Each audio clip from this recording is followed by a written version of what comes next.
আপনি যদি আমলাদের, একটা সেক্রেটারির, একটা সচিবের, একটা পিয়নের 400 কোটি টাকার মালিক বানাইতে পারেন, তো কেন আনসারদের এই চাকরিটা করবেন না? তাদের বুঝেই বললে পরেই হইতো। এইটা ছাত্রদের দিয়ে পিটেই পাটাইয়া করা, এটা আমি বলবো যে এটা আর একটা অনৈতিক কাজ হয়েছে। এখন হয়তো কেউ বলবে না, কিন্তু পরবর্তীতে ঠিকই বলবে। এই আনসাররা কিন্তু এই আওয়ামী লীগ গভর্নমেন্ট ফল করার পর যখন 400-র উপরে থানা পুলিশবিহীন হয়ে গেল, আনসাররা কিন্তু পাহারা দিছে। প্রেজেন্ট গভর্নমেন্টের তো মূল দায়িত্ব হয়েছে যে একটা গণতান্ত্রিক আবহ অ্যাটমসফিয়ার ক্রিয়েট করে সেখানে একটা সুষ্ঠু নির্বাচনের মাধ্যমে নির্বাচিত সরকার হাতে ক্ষমতা হস্তান্তর করা। আমরা 111 সরকার দেখেছি, বিশেষ ব্যবস্থা এরকম একটা সরকার যখন আসলো, নির্বাচন বন্ধ হয়ে গেল। তাই অনেকে এখন বলছে যে তখন তো মানে আমাদের আইন শৃঙ্খলা বাহিনী কর্তৃক, বিশেষ করে আমাদের সামরিক বাহিনীর সহযোগিতায় আইন শৃঙ্খলাটা কিছুদিনের মধ্যে একটা জায়গায় স্থিতিশীল জায়গায় ছিল। কিন্তু আমরা বর্তমান সরকারের এই 1 মাসের মেয়াদকাল পার হওয়ার পরে দেখলাম যে আইন শৃঙ্খলার প্রতি এক ধরনের মানে মানুষের একটা ভীতি, আইন শৃঙ্খলা নিয়ে কবে স্থিতিশীল হবে একটা প্রশ্ন রয়ে গেছে। শৃঙ্খলার পরিস্থিতি আপনার কি মনে হয়, খুব কত তাড়াতাড়ি এটাকে স্থিতিশীল পর্যায়ে নিয়ে আসা উচিত? যত দ্রুত সম্ভব স্বাভাবিক পরিস্থিতিতে আনাটা সরকারের জন্য উত্তম, দেশের জন্য, দেশের জন্য, জনগণের জন্যই।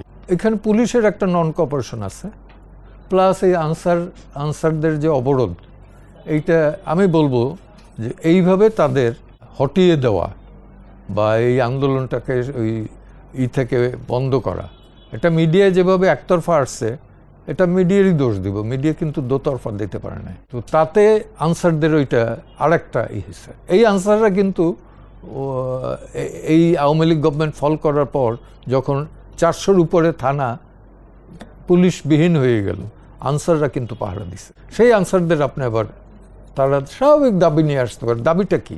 যে তারা চাচ্ছিল, স্থায়ী চাচ্ছিল, স্থায়ী হইতে। এটা কোনো অযৌক্তিক না। তো আপনি যদি আমলাদের, একটা সেক্রেটারির, একটা সচিবের, একটা পিয়নের 400 কোটি টাকার মালিক বানাইতে পারেন, তো কেন আনসারদের এই চাকরিটা করবেন না? তাদের বুঝেই বললে পরেই হইতো।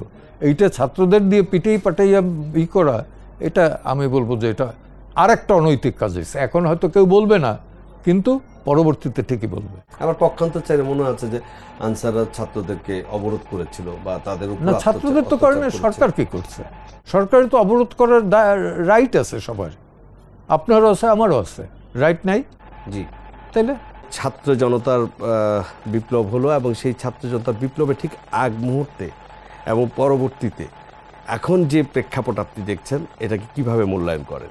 দুটোর বেলায় কিন্তু অনিয়ম এটা ছিল। এখন পর্যন্ত এই গভর্নমেন্টের, প্রেজেন্ট গভর্নমেন্টের বিরুদ্ধে কোনো দুর্নীতির অভিযোগটা পাচ্ছি না। ইটস ট্রু, এখনও পাচ্ছি না। এখন দুর্নীতির অভিযোগ আমরা পাই কোত্থেকে? নর্মালি সংবাদপত্রের মাধ্যমে। তো সংবাদপত্র এবং মিডিয়ার কতটুকু স্বাধীনতা আছে এ সম্পর্কে আমার কোনো ধারণা নেই অ্যাট প্রেজেন্ট। কিন্তু আগের গভর্নমেন্টের সবচেয়ে বড় দুর্বলতা ছিল দুর্নীতি, আর পাশাপাশি ছিল স্বজনপ্রীতি। এই গভর্নমেন্টের বেলা স্বজনপ্রীতি আছে কিনা কিছু কিছু লোক বলতেছে আছে, কিন্তু দুর্নীতির কোনো এখন পর্যন্ত আলামত আমরা পাচ্ছি না। আর প্রেজেন্ট গভর্নমেন্টের তো মূল দায়িত্ব হয়েছে যে একটা গণতান্ত্রিক আবহ অ্যাটমসফিয়ার ক্রিয়েট করে সেখানে একটা সুষ্ঠু নির্বাচনের মাধ্যমে নির্বাচিত সরকার হাতে ক্ষমতা হস্তান্তর করা। এটা হলো তার মূল দায়িত্ব। সে যতই সংস্কারের কথা বলুক, হ্যাঁ, এটা নিজে ইচ্ছা করে এজেন্ডা বানাইলে তো হবে না। জনগণের দেয়া এজেন্ডা এবং সংবিধান মাফিকই সব কিছু হইতে হবে। তো সেই ক্ষেত্রে তাদের মূল দায়িত্ব কিন্তু নির্বাচিত সরকার হাতে ক্ষমতা হস্তান্তর এবং গণতান্ত্রিক পদ্ধতিতে যাতে নির্বাচিত হয়।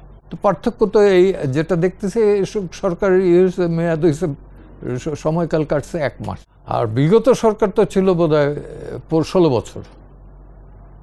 তো স্বাভাবিক 16 বছর থাকলে করতে একটা 16 বছরের ম্যাচুরিটি আর 1 মাসের ম্যাচুরিটির ভেতর তো পার্থক্য আছে।